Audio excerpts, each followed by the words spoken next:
القمر ده. ويا رب يكون الفيديو عجبكم واستفدتم منه وكان خفيف لطيف عليكم والشرح كان مبسط. وياريت تتابعوا الفيديوهات اللي جايه باذن الله، هتكون فيها حاجات حلوه جدا هتعجبكم. وندعي مع بعض لكل المستضعفين في الارض، ربنا ينصرهم نصرا عزيزا مقتدر ويحفظ بلادنا من كل شر ومن كل سوء.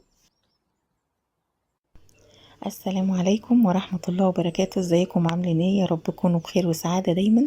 قبل ما نبتدي الفيديو نسمي الله ونصلي مع بعض على النبي. اللهم صل وسلم وبارك على سيدنا محمد وعلى آل سيدنا محمد وصحبه وسلم. فيديو النهاردة هيكون حاجة يعني مفيدة جدا اليومين دول. حاجة قمر كده هنعملها لزوم الدفا، يعني عشان الجو الساقع اللي انتوا شايفينه دوت صعب جدا. هعمل معاكم البلانكت هودي بطريقة سهلة ومبسطة على كل اللي حابب فن الخياطة، وللمبتدئين فيها يعني، واللي حابين يتعلموا الخياطة وعايزين تكون ليهم